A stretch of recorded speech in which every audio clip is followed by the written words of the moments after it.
নমস্কার, নিউজ প্রাইমে আপনাদের স্বাগত। আমি সঞ্জয় রয়েছি আপনাদের সাথে। এই মুহূর্তে আমরা রয়েছি শ্যামনগরের রবীন্দ্র ভবন অডিটোরিয়াম, যেখানে আজ ষষ্ঠ all Bengal invitation karate championship আয়োজিত হচ্ছে।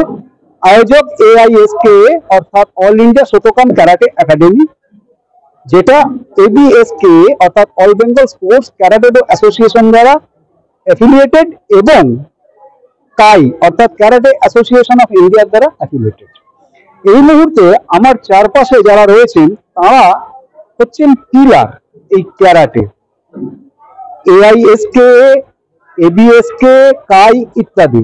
যেমন আমার একদম ডান দিকে রয়েছেন ফ্র্যাঙ্কো সরকার, আপনার নাম? অনির্বাণ চক্রবর্তী, বিকাশ মজুমদার, অলোক চন্দ্র পাল, মহেন্দ্র সিং, শ্যাম ভোজুয়েলা, সুভাষ দর্জি, দেবাশিস মুখার্জি, বিশ্বজিৎ হালদার।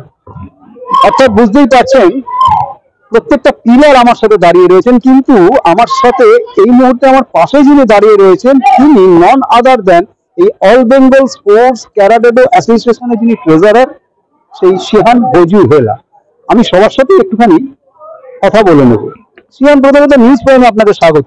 ধন্যবাদ, আপনাদেরকে এখানে আসার জন্য অসংখ্য ধন্যবাদ। আচ্ছা, আজকে এই যে ষষ্ঠ আন্তর্জাতিক, এবার আন্তর্জাতিক বলছি, ষষ্ঠ কাল ভুলে গেছে কিছুদিন আগেই, যে এত বেশি ছেয়ে গেছিল যে আন্তর্জাতিক এবং যেটা অফিসিয়াল অথেন্টিক এইসব ব্যাপারগুলো দেখছিলাম সোশ্যাল মিডিয়াতে, কেন অনেক পত্রপত্রিকাতেও পেয়েছি।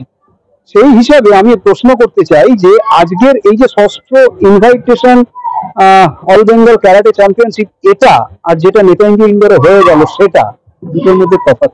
দুটোর মধ্যেই কোনো তফাৎ নেই। কারণ আমি আপনাকে বলি, কিছু টুর্নামেন্ট হয় যেটা অফিসিয়াল হয়, আর কিছু টুর্নামেন্ট হয় যেটা আনঅফিসিয়াল হয়। অফিসিয়াল টুর্নামেন্ট আপনি বলতেই পারেন ইউনিভার্সিটি গেমসকে, ন্যাশনাল অবশ্যই স্টেট বা সাব ডিভিশন, এগুলো অফিসিয়াল টুর্নামেন্ট। সিলেকশন যেটা সরকারি লেভেলের, আপনার university games, all India police meet, Khelo India, এবং আমাদের যে national federation karate association of India বা আদার্স যে ন্যাশনাল ফেডারেশন আছে, আমি কাউকে ছোট করছি না এদের টুর্নামেন্টগুলো। কেন বলছি এটাও শুনুন না। লাস্ট টাইম আমাদের যে এশিয়ান গেমসের সিলেকশন ট্রায়াল হয়েছিল নিউ দিল্লিতে, ইন্দিরা গান্ধী স্টেডিয়ামে মোস্ট প্রবাবলি, সেখানে যে কটা স্পোর্টস ক্যারাটে ফেডারেশন আছে ভারতবর্ষের বুকে, তাদের প্রত্যেকের সার্টিফিকেট, যারা র্যাঙ্ক করেছিল সিনিয়র প্লেয়ার অবশ্যই, তাদেরকে কিন্তু ওখানে সুযোগ দেওয়া হয়েছিল এশিয়ান গেমসের সিলেকশন ট্রায়ালে। তো সেই হিসাবেই আমি আপনাকে কথাটা বললাম।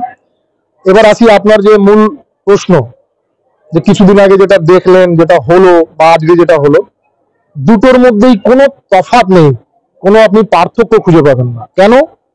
সেটা একটা স্টাইলের টুর্নামেন্ট ছিল, এটাও একটা স্টাইলের টুর্নামেন্ট। এইভাবে আপনাকে কথাটা আমি বললাম, এবারে বাকিটা আপনারা বিচার করবেন। এইখানে আমার যে প্রশ্নটা সেটা হচ্ছে, বেঙ্গল অলিম্পিক অ্যাসোসিয়েশনের ক্যারাটে এই মুহূর্তে ইনক্লুডিং হয়, তাহলে সেটা অথেন্টিক অফিসিয়াল ইন্টারন্যাশনাল টুর্নামেন্ট হয় কি করে? দেখুন, বিষয়টা হলো, বেঙ্গল অলিম্পিক অ্যাসোসিয়েশনের কিছুদিন আগে মাননীয় সম্পাদক জহর বাবু একটা ইন্টারভিউ দিয়েছিলেন আমাদের কলকাতার একটি টুর্নামেন্টে। সেখানে উনি বলেছিলেন এই কথাটা, যে ক্যারাটে বাংলাতে, ক্যারাটে নিয়ে এখন অনেক প্রবলেম, অনেক সমস্যা চলছে, এবং এটাকে নিয়ে ওনারা অনেক কিছু ভাবনা চিন্তা করছেন এর সমাধানের জন্য। এক জায়গায় একটা ছাতার তলায় আনে, এক্স্যাক্টলি, এটার সমাধানের জন্য ওনারা চেষ্টা করছেন। তো এটা উনি বলেছেন যে এই মুহূর্তে ক্যারাটের কোনো সংগঠনই আমরা অ্যাফিলিয়েশন দিইনি, এটা উনি বলেছেন। তো ওনারা যে ব্যানারের মধ্যে ওই লোগোটাকে ইউজ করার পরে ওটাকে অফিসিয়াল টুর্নামেন্ট দেখানোর চেষ্টা করছে, এটা নিশ্চয়ই আমাদের বেঙ্গল অলিম্পিক অ্যাসোসিয়েশনের যারা কর্মকর্তা আছেন তারা নিশ্চয়ই বিবেচনা করবেন বিষয়টা। এবার একটু কথা বলে নেব AISK এর যিনি প্রেসিডেন্ট, সেই সুভাষ দর্জির সাথে। এই যে আজকের এই যে টুর্নামেন্ট, এই টুর্নামেন্ট থেকে যারা জিতছে বা যারা পদক পাচ্ছে, gold, silver, bronze, whatever it may be, আগামী দিনে তাদের কোন প্ল্যাটফর্মে তারা এলিজিবল হবে এখান থেকে সেই প্ল্যাটফর্মে যাওয়ার ক্ষেত্রে? ধন্যবাদ প্রশ্ন করার জন্য। এটা অবশ্যই যে যারা যারা এখানে এসেছেন, পার্টিসিপেট করছেন এবং যারা ভালোভাবে পারফরমেন্স করেছে, এটা তাদের জন্য একটা উপরের সিঁড়িতে ওঠার একটা স্টেপ। এগুলো এই স্টেপ অনুযায়ী অনেকে দেখা গেছে কিছুটা এগিয়ে গেছে, অনেকে আরো এগিয়ে গেছে, অনেকে প্রথম স্টেপে রয়েছে। আর স্টেপটা যখন তারা এগোচ্ছে, আমি বিশ্বাস রাখি তারা যদি কন্টিনিউসলি এটা থাকে এবং এগোতে থাকে, আর আজকে এই টুর্নামেন্টে আমি বিশ্বাস করি যে প্রত্যেকে খুব উৎসাহিত হয়েছে, খুব এনকারেজ পেয়েছে সকলে। আর এই স্টেপ বাই স্টেপ তারা সিঁড়িতে উঠতে থাকবে, যে থেমে না যায়, তারা অনেক উপরে শিখরে উঠবে এবং আমাদের দেশের জন্য, ভারতের জন্য তারা একটা জায়গায় আসবে এবং দেশের গৌরব। এবং আমি বিশেষ করে তাদের মধ্যে বলতে চাই, আমার মধ্যে যেটা খুবই বেশি চিন্তিত ছিলাম বহুত দিন থেকে, আর যেটা আজকে সেটা প্রকাশ হয়েছে, সেটা মেয়েদের জন্য। বিশেষ করে মেয়েদের ক্যারাটে শেখা খুবই গুরুত্বপূর্ণ। এটা নিয়ে আমার অনেক স্বপ্ন ছিল, কিন্তু সেই স্বপ্ন আজকে পূর্ণ হয়ে যে দেখতে পাচ্ছি সব জায়গায়, বিশেষ করে মা বাবারা মেয়েদেরকে, তার সন্তানদেরকে ক্যারাটেতে ভর্তি করাচ্ছে এবং তাদেরকে গড়ে তুলবার জন্য। ফিমেল পার্টিসিপেশন অনেক বেশি। একদম। আপনার নামটা কি বলুন? দেবাশিস মুখার্জি। আচ্ছা, এবার এআইএসকে যিনি সেক্রেটারি, দেবাশিস মুখার্জির সাথে কথা বলবো। বলছি, আজকে এখানে এই যে টুর্নামেন্ট হচ্ছে, এখানে ছাত্রছাত্রী বা যারা প্রতিযোগী তারা তো অংশগ্রহণ করছেন, কিন্তু যেটা স্বতঃস্ফূর্ততা দেখতে পাচ্ছি বা উচ্ছ্বাস দেখতে পাচ্ছি অভিভাবকদের, কারণ তারা না থাকলে বোধহয় এটা সম্ভব হতো না। সে ব্যাপারে কি বলবো? প্রশ্ন করার জন্য ধন্যবাদ। অভিভাবকরা যে ক্যারাটে শেখানোর জন্য এগিয়ে আসছে, এটা অভিভাবকদের আমি সাধুবাদ জানাই।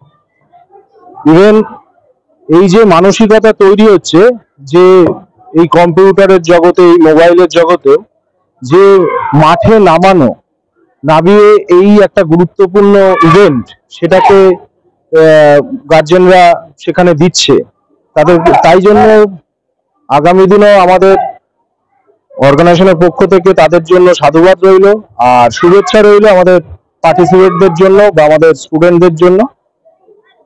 আর কিছু বলার নেই, তারা এগিয়ে যাক, তারা ভালোভাবে জীবন করুক, গঠন ভালো মানুষ হোক, এটাই আমাদের কাম্য।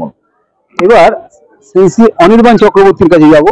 শ্রী, আজকে এখানে এই যে ষষ্ঠ all Bengal invitation karate championship হচ্ছে এআইএসকে এর উদ্যোগে, all Bengal sports karate association এবং কাই এর অ্যাফিলিয়েশন, কি বলবো? আমি ওনারা অলরেডি বলেছেন। আমি একটা জিনিস বলতে চাই যে আমরা যখন ক্যারাটে স্টার্ট করেছিলাম, মানে আমাদের সময়, আমাদের প্রজন্মে, সেখানে কিন্তু ক্যারাটেটা অনেক পিছিয়ে ছিল, অনেক পিছিয়ে ছিল। আমরা হয়তো সেইভাবে এত সুযোগ পাইনি, সেই এক্সপোজারটাও ছিল না। এবং যেখানে মানে ভারতের কথা বলতে হয়, ভারতেও কিন্তু সেই অর্থে অনেকটাই পিছিয়ে অন্যান্য গেমসের থেকে ছিল। কিন্তু আজকে যেভাবে এক্সপোজারটা হয়েছে, সেটাতে বোঝা যাচ্ছে যে কিন্তু একদম প্রত্যন্ত গ্রামে বলুন বা একদম ঝাঁ চকচকে একটা শহরের পরিবেশে বলুন, হ্যাঁ, প্রত্যেকজন কিন্তু ক্যারাটে নিয়ে ভাবনা চিন্তা করছে এবং এখানেই আমাদের সাফল্য। তো আমাদের এই একটা ছোট্ট উদ্যোগ, এবং আশা রাখি যে আপনাদের সঙ্গে নেক্সট টাইম যখন আমরা মিট করব, তখন আরো একটা বড় গ্রাউন্ডে আমরা মিট করবো। যেমন বললেন না, এক্সপোজার বেড়ে গেছে, অনেক সুযোগ বেড়ে গেছে, সে সঙ্গে কনফিউশনও বেড়েছে। তার কারণ হচ্ছে কে অথেন্টিক, কে অরিজিনাল, কে ডুপ্লিকেট, এসব নিয়ে অনেক কনফিউশনও বেড়েছে। কিন্তু হ্যাঁ, সেই সঙ্গে একটা জিনিস আছে, যেটা ভারত সরকার স্বীকৃত সংস্থা ছিল, সেই সংস্থাটাই হয়তো আগামী দিনে আবার স্বীকৃতি পাবে, যেহেতু তাদের রিনিউয়াল আটকে ছিল। তো এই জায়গাতেই আমার শ্রীহান ভোজু ভেলার কাছে প্রশ্ন, যে শেষ প্রশ্ন, যে আর কতদিন অপেক্ষা করতে হবে যে এই রিনিউয়ালটা হয়ে যাবে, যাতে karate association of India will be the authentic organisation for karate, not only in India but also in IOA, Indian Olympic association. দেখুন, এখন আমাদের ক্যারাটে নিয়ে ভারতবর্ষের বুকে অনেক কেস হয়েছে, যে কেসগুলো এখনো সমাধান পুরোপুরিভাবে হয়নি। এই সমাধান যতক্ষণ না হচ্ছে, তো আমার মনে হয় না ততদিন পর্যন্ত এই বিষয়টা নিয়ে কিছুটা মীমাংসার জায়গায় আসবেন গভর্নমেন্টে যারা আছেন। এবারে গভর্নমেন্ট যদি মনে করেন যে না, এই ক্যারাটের ভালোর জন্য, ক্যারাটের স্বার্থে একটা ভালো কিছু, আপনারা তো গেছিলেন, স্পোর্টস মিনিস্টারও টাইম দিয়েছেন এবং তিনিও অনেক বেশি আশাবাদী যে অতি শীঘ্রই হয়ে যাবে, যেমনটা আপনাদের প্রেসিডেন্ট বলেছেন। না, এটা নিয়ে আমি এই মুহূর্তে কেন কিছু বলতে পারছি না আপনাকে, যেহেতু এটা কোর্টের ম্যাটার, কোর্টে এটা এখনো চলছে।